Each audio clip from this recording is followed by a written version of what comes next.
The views and opinions expressed are those of the presenters and do not necessarily reflect the official policy or position of any company. Any content provided should be considered their opinion and are not intended to be interpreted as an endorsement. Today's topic is a look into the life of a scientist solving a problem. Welcome to our Solutions for NanoAnalysis podcast, brought to you by Bruker NanoAnalysis. We look forward to bringing you a new podcast regularly. My name is Cody Morton. I'm a marketing communications specialist at Bruker NanoAnalysis and an information enthusiast. If you like to learn from specialists in their field and hear what technologies are solving their problems, you will enjoy this podcast. Every session, we will focus on a different problem that our colleagues face in the lab and in the field. Some of the solutions will be a variation of ideas you may have heard before or even worked with. We will bring you these topics in a new and interesting way and introduce you to updated and thought-provoking results. We will talk about how the problem was dealt with in the past and what we're doing to solve the problem now and perhaps even envision future solutions.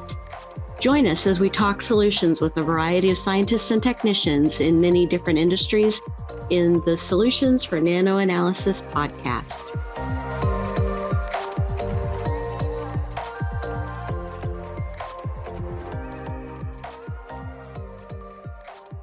Today we're joined by Steve Whittaker, the Research Services Program Manager for the Hazardous Waste Management Program in King County, Washington. And also he is with the Public Health, Seattle and King Counties. And joining us also is his colleague, Katie Fellows. She is project manager on the Research Services team for King County's Hazardous Waste Management Program. Thank you both for joining us. You're in the King County area. Give us an idea, Steve, of that locale and help us understand your project. King County is the most populous county in Washington state, and it's the home to Seattle, where Katie and I are based. Okay, well, that makes sense because today we're talking about some of your work with Afghan refugees, right? That's correct. And how is it that the Afghan refugees ended up in the greater Seattle area? Well, we are resettling Afghan refugees here in King County. I don't have precise numbers for you. I could look that up, Cody. I could go to the refugee data and figure out. Fine. But yeah, Washington State and King County is resettling a large number of Afghan refugees. Excellent. I don't think it's because the temperatures are similar. No, there's a lot of differences. So I like to start by finding out why you do the science that you do. And Steve, if you don't mind, we'll start with you. What got you interested in science as a kid? Well, I think it all started probably when I was about 12 years old. And my uncle, Mike, for whatever reason, bought me a microscope for my birthday. And I was always sort of interested in biology, but I was always also really fascinated by wildlife. And we had sort of a goldfish pond in my backyard. And I would periodically go out to our local lakes and canals and introduce different insects and things, most of which ate my mom's goldfish. So she wasn't particularly happy about that. But I thought, well, since I have this microscope, why don't I just see what's in all this slime that is all throughout the pond? And I was just fascinated by the fact that there's a whole microscopic world out there that most of us are just not aware of. And seeing all these sort of protozoans, especially like amoeba and euglena and paramecium and all that sort of, it just got me hooked. I just found it just sort of ignited a passion for the natural world and trying to figure out how to understand it. That's really great. Now, I have to ask, your accent sounds like you're perhaps not from Washington State originally. Was this pond in a different part of the world, or? Yes, I was born and raised in the UK, specifically mostly around London. Oh, very good. Excellent. So, Katie, what about you? What got you interested in science as a kid? Yeah, I don't have a fun story like Steve. I was raised by an engineer and a pharmacist, so I don't think there was really any question about what field I would go into. When I started college, I thought I'd follow in my mom and my sister's footsteps and go into the medical field. But after taking an introduction to environmental health class as well as an epidemiology course, I switched majors from biochem to environmental health, and I was hooked on public health. I'm kind of inspired by the more preventative nature of public health rather than medicine, which can be a little bit more reactionary, and you don't get to take the time to really get to know the people that you're trying to help. So yeah, that's how I found myself working for Hazardous Waste Management Program. That's excellent. And then, Katie, if you weren't doing what you're doing now, what would be your dream job, or what would you most likely be doing? I would probably be a veterinarian. As a kid, I devoured like every single James Herriot book that I could get my hands on, even the ones that had just repeated stories about cats and dogs. I just really love animals. So yeah, that's probably what I would have done. Excellent. And then, Katie, how long have you worked with hazardous waste management? I've been with the program now for just about 3 years, coming up on my 3-year anniversary in about a week or so. Excellent. And then, Steve, how long have you been with hazardous waste management? I've been there about 12 years now. 12 years. If you weren't, Steve, working for hazardous waste management, what would you be doing? What is your dream job? Well, there's a couple of things that I always dream of doing. At one stage, I was very interested in doing some sort of international aid work, but that was at a time, before I had even had my green card here in the United States, and so it made it very difficult for me to work for an American aid organization because you need to have at least permanent residence. And so that sort of stymied that idea, although it is something that I'm thinking about doing in the future, once I retire from the county. That's amazing to be planning that as your retirement. Well, what's interesting is that, although we see like really significant issues with things like lead exposure and exposure to other toxic chemicals like mercury here in the United States, the situation abroad is significantly worse for, in some of our developing nations. So I feel like if I could take what I've learned here after a career of working in environmental health and apply it to some of these more sort of desperate situations internationally, I think that would be really rewarding. That's amazing. The other thing that on the other hand, I think it would be really cool to be ski patrol. There we go. I do a lot. It's again sort of like providing service again, sort of giving back, and so I could really see myself doing something like that too. I like it. That does sound like an exciting way to spend some off hours in retirement. So the problem we're solving today is looking at cookware for lead exposure for Afghan refugee children. And I was introduced to you guys when we were talking about the Bruker S1 TITAN at a recent meeting. And one of our connections said, you know what, Steve has a really fascinating project they're working on. In fact, you guys just released a paper about the work you're doing, right? That's right. And Katie also very instrumental in that work, as you saw, first author on the paper, and really was responsible for doing all the hard work to generate all the data. That's correct. That was excellent. Katie, when you were putting the paper together, what was the genesis of the idea of the paper?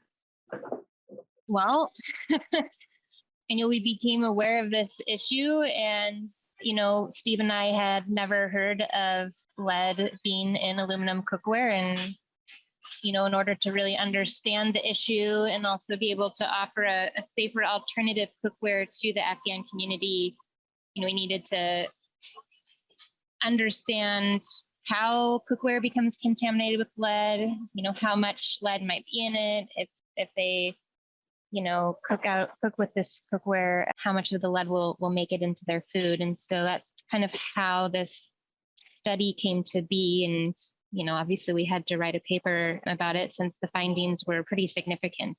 Mm-hmm.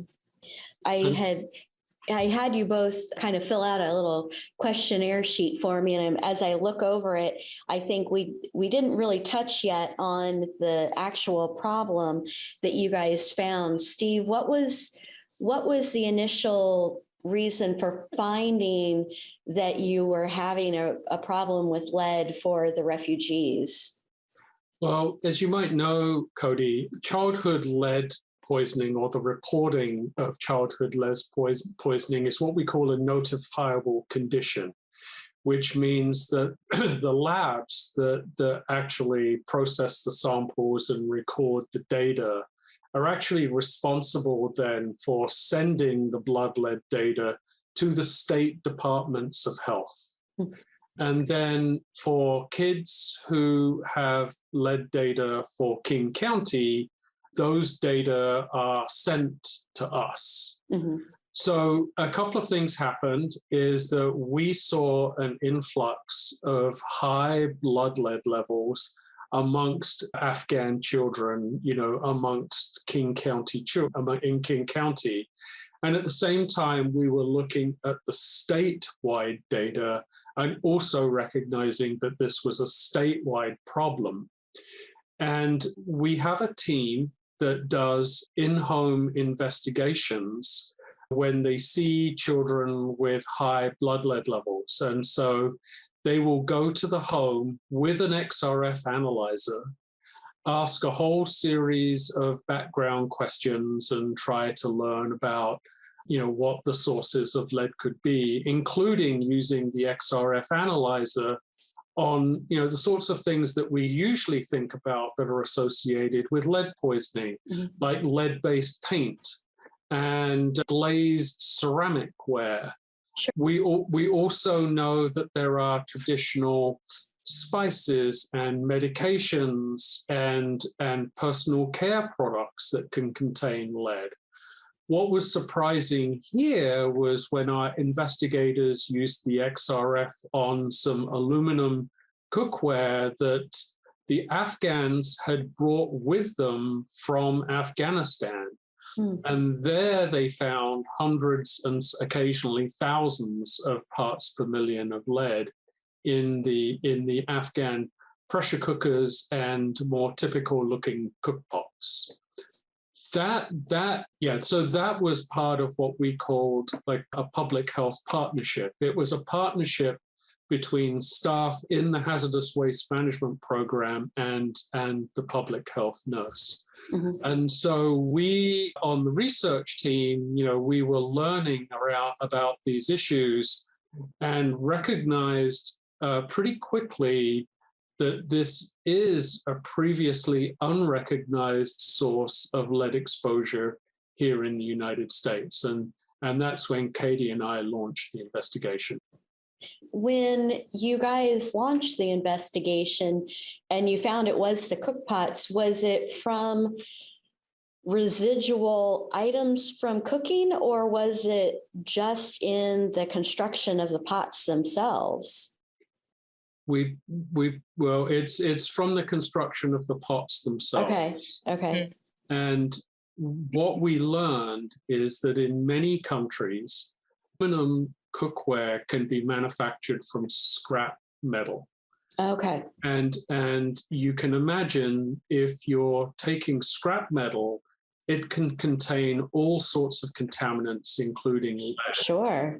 You find, if you go on YouTube actually and do a search on making aluminum cookpots, you'll see videos from around the world of sometimes whole communities set up near scrap yards where they have these very sort of like makeshift furnaces or cauldrons almost, where they just dump all sorts of mechanical parts. And of course, if they're throwing in things like, for example, like a radiator from a car or a truck, they're held together with lead solder.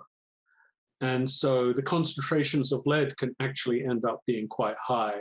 Oh, yeah. That makes a lot of sense.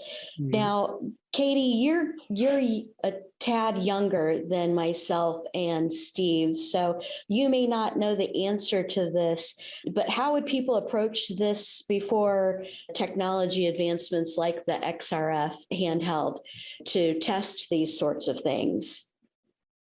Well, I mean, before we had handheld XRFs, we wouldn't have been able to conduct real-time, non-destructive testing on these cookpots. And, any testing procedures would obviously be way more resource intensive. So for example, we would have needed to remove a piece of cookpot for wet chemistry testing.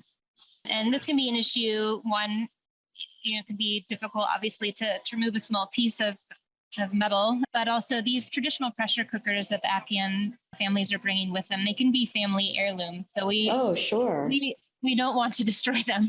Alternatively, they're already displaced, and you're saying the things you're using may be hurting your children. And by the way, we're going to cut it into pieces to prove it to you. That sounds very disruptive. Right. Yeah, and so alternatively, we could conduct leachate testing, which is time consuming and expensive as well. But, we did end up doing this leachate testing on the cookware, but this is obviously after we found that some of these cookpots contained very high levels of lead, and we wanted to better understand the exposure from cooking in the cookware. Mm-hmm. How have you encouraged those affected to respond? Are you giving them instruction to use different pots and pans, or are you guys limited on the scope of what you're allowed to suggest?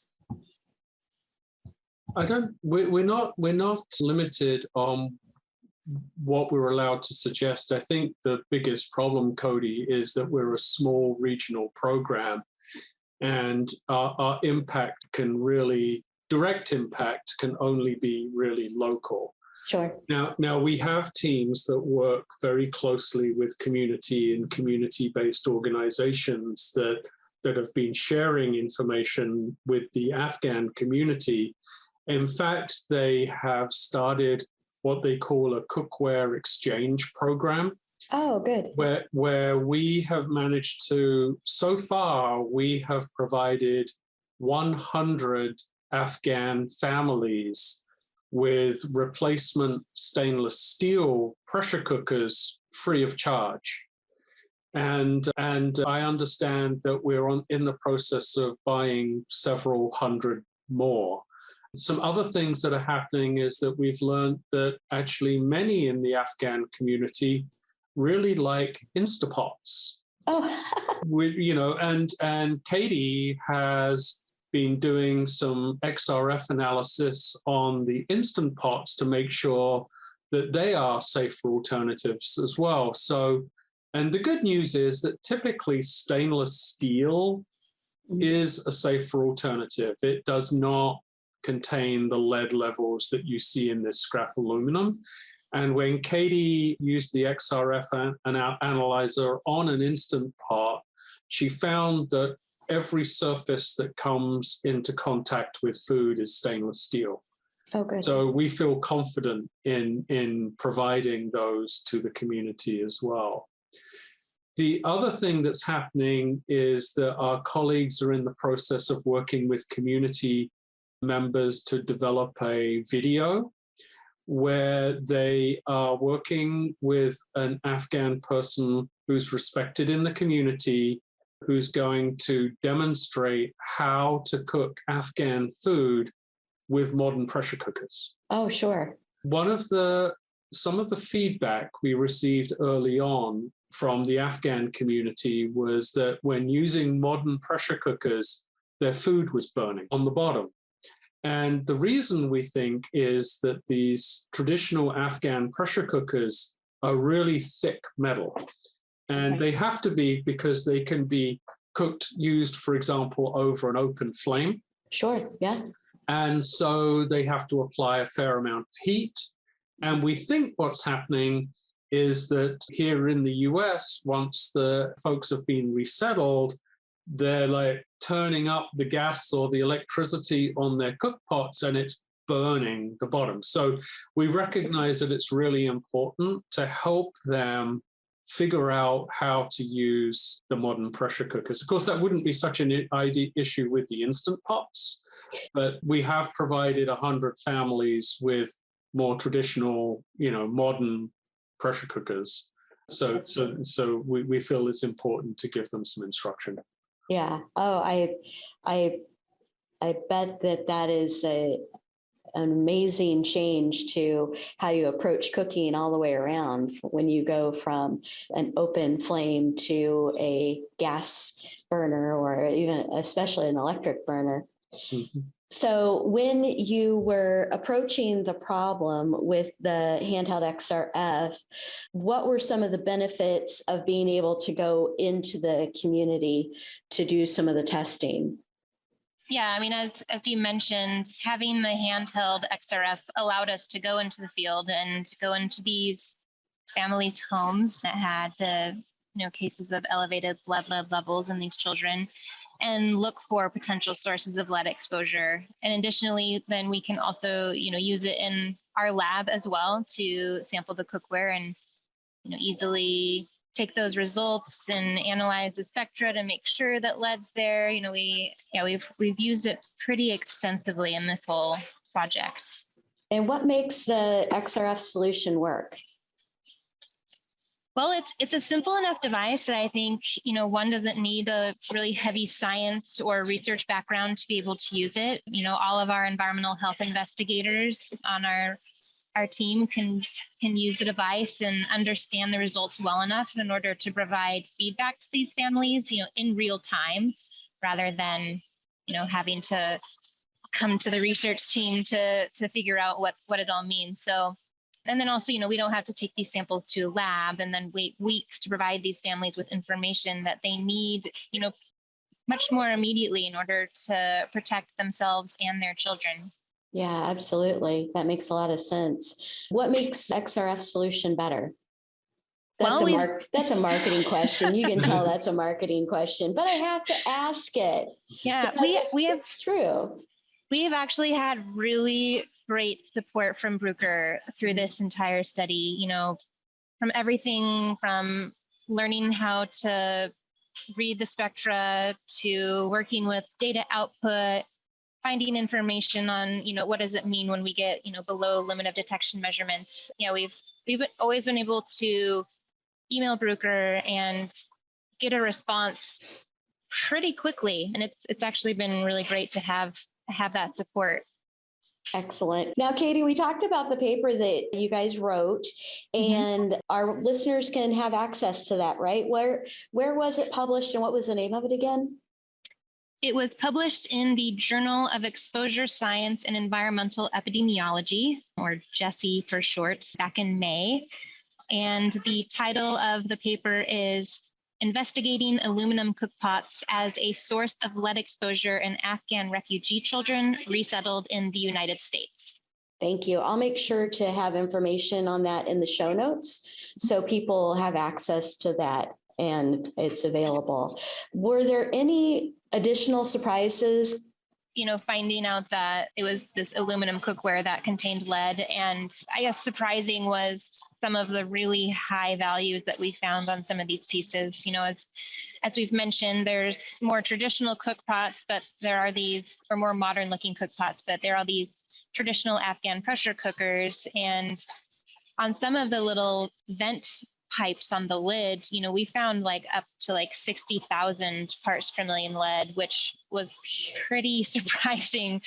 Obviously we didn't find that all the time, but those high readings were typically on those vent pipes, which as Steve had looked a little bit more into, and we think they're made of a different type of metal, potentially brass, something that's a little bit more malleable that can be shaped into a vent.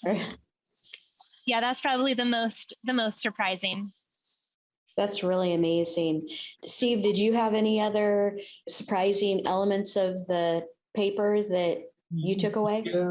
Yeah, and actually Katie has done some work since that paper has been published too, and we have some new data. But going back to the paper first, I would say the biggest surprise for me was that Katie was able to purchase cookpots with extraordinarily high lead levels here in the United States.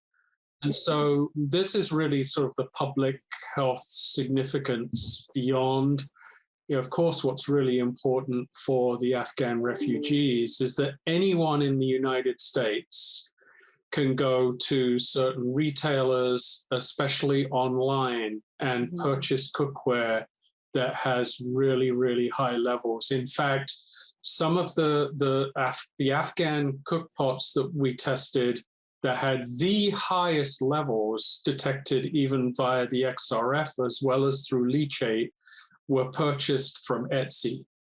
Oh my! And we've learned that there's at least one importer that is bringing in these cookpots from Afghanistan via Russia. And once we learned that these types of cookpots and others besides were available in the United States, we immediately contacted the Food and Drug Administration. And they did launch an investigation out of the port of Seattle to try and track down where these cookpots were coming in to the country. So let's see, what else was really surprising? We learned from the literature that there's a type of aluminum alloy manufactured in India called hindallium that has been associated with lead exposures in India. So I asked Katie if she could find hindallium cookware for purchase here in the United States. And due to some great detective work, she found it, and she found it on an Indian marketplace, again on Etsy. Okay. And so far, we haven't done leachate experiments on that cookware, but Katie has done extensive XRF analysis on it, and again found thousands of parts per million of lead in cookware, again, that's widely available here in the United States. And in fact, she managed to purchase one piece of Indian cookware that's used extensively in South India called a kadai, which is a type of wok that was made from brass. And that contains, as you know, brass is a copper lead alloy, and it contained tens of thousands of parts per million of lead. So our concern here is that we've just uncovered the tip of the iceberg. It started with, a focus on the Afghan refugee community because we have good blood lead data for refugees due to CDC requirements. But in Washington state, a very small fraction of children actually get blood lead tests. So we don't really know what's going on, but we're seeing these smoking guns with cookware and other items that are used by, well, not only other immigrant groups, but the American population at large. So if you do, again, a YouTube search on Afghan pressure cooker, you will see all sorts of US residents using these pressure cookers, especially for like camping. They're becoming really popular for outdoor cooking. So Yeah, this is, as I said, what we uncovered is the tip of the iceberg. And what we're trying to do right now is to spread the word as widely as possible, firstly through the environmental public health community, but then through retailers and the public at large about this issue. But it's early days because we only just published the paper. Sure. Katie is at a meeting today describing our results at the National Environmental Health Association. I was there last week. I was at a meeting called the Council for State and Territorial Epidemiologists, where people who focus on childhood lead poisoning prevention gather. Sure. And I shared our data there.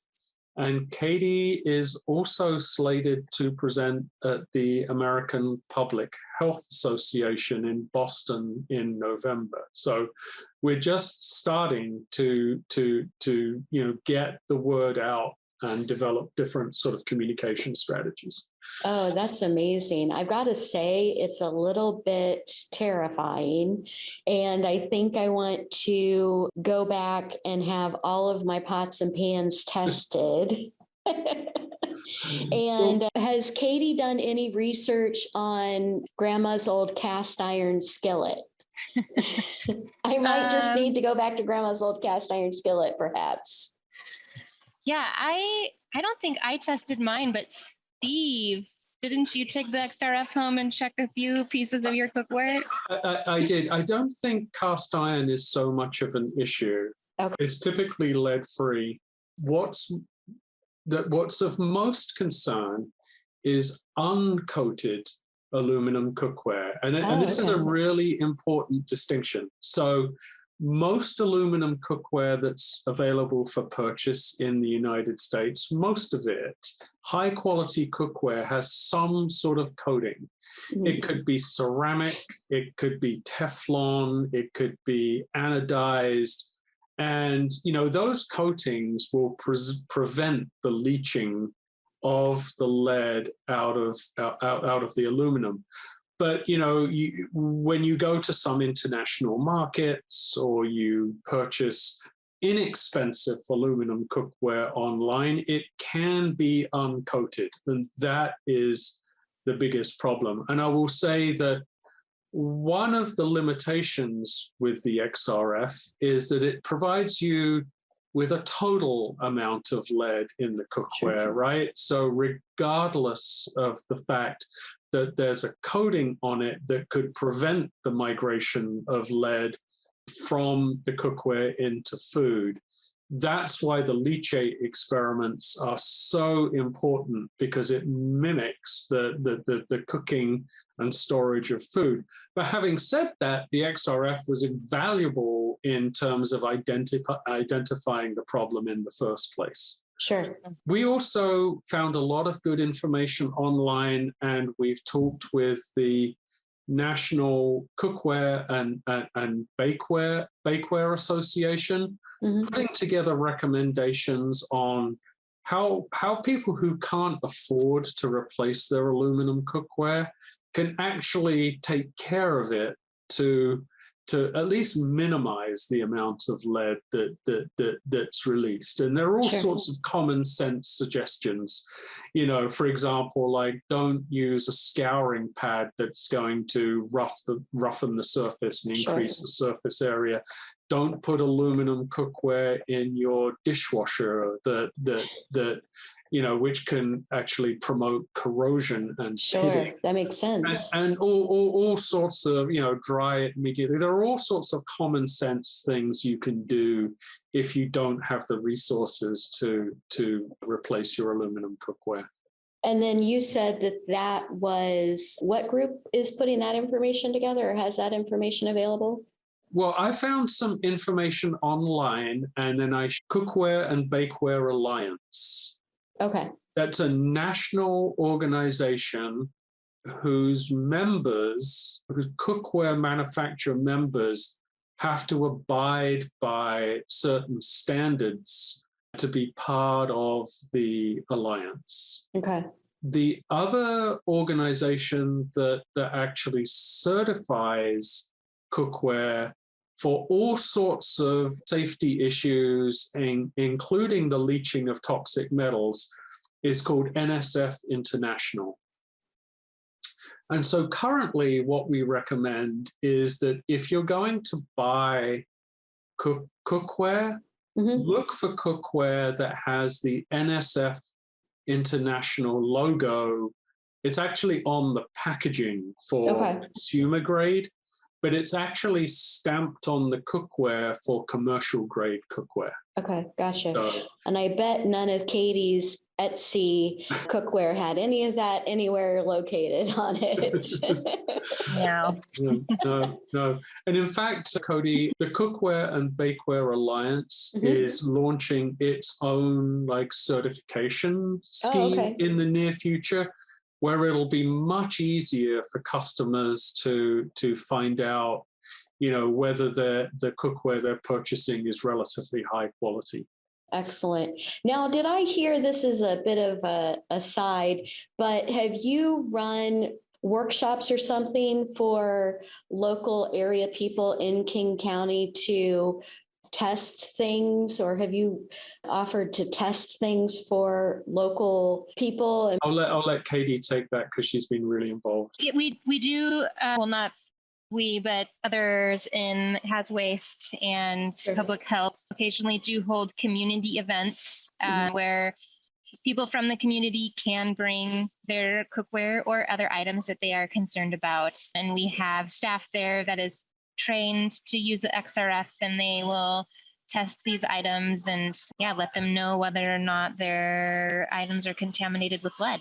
They're, I think, really starting to ramp up now. We used to have these events all the time, and obviously because of COVID, we couldn't hold them for a while. But they're just now this summer, I think. Steve probably knows the number, but they're planning they're planning quite a few of these. Yeah. I'm not planning on sending a whole bunch of people to you, but it's nice to know that there are communities that are able to access the technology to feel more educated, feel safer about what they are using, what they are consuming. Have there been any interesting samples you guys have worked with, your colleagues have worked with? So Cody, I have a interesting story from not associated with this project, but when we first got our XRFs, we had a colleague who was very much engaged with the jewelry making community. And we took our XRFs to a jewelry community meeting. And one person came up to me with this piece, and she didn't know what it was. She didn't know whether it was worth anything, and it was quite large. And I took the XRF to it, and after I saw the results, I said, "I'll give you $30 for it." Well, it was 45% silver and 55% gold. Oh my goodness! It was quite a surprise, but I don't think that many people realize how much lead there is in lead crystal. Sure. At that particular event, people brought along all sorts of glass beads and other things that they use for jewelry making. And as you probably know, the lead concentrations in lead crystal can be in the percentage levels. And where it was really helpful was that we were able to tell these folks, it's like, please don't give these to children or keep them away from children because children tend to put things like that in their mouths. Sure. And by the way, don't store acidic drinks like wine or port in leaded glass crystal. Sure. A slightly different demographic from what we're talking about here, but it was a way that we were able to use our XRF to give some different public health messaging. Yeah. And as far as these community events, I can't speak to exactly what they found recently, but I know that by using the XRF, that our investigators have found very high lead levels in things like chili powder and turmeric. That is actually, they both end up being a really significant source of lead exposure in some communities, we find traditional eyeliner that can contain very high levels of lead, and a number of other surprising traditional products that, again, mostly they come from the countries of origin of our immigrant and refugee populations. Sure. But occasionally they're purchased online as well. I mean, especially, spices. Sure. So it turns out that with turmeric, they add powdered lead to it to increase the weight and, of course, increase the cost of the product. Oh my goodness! In some countries, so yeah. Again, we get really surprised sometimes by the contamination levels that we find in some of these more traditional products. Yeah. Oh, wow. Well, both of you, thank you so much for your time. This has been really eye-opening, and I really appreciate the work that you're doing to help the community and help the community at large, and the information you're presenting. Thank you to our speakers today. If you would like more information about today's topic or to submit a topic idea, please email info.bna@bruker.com. You can also check out more information in today's show notes. Join us next time as we look at a new solution with more scientists and technicians in all sorts of industries.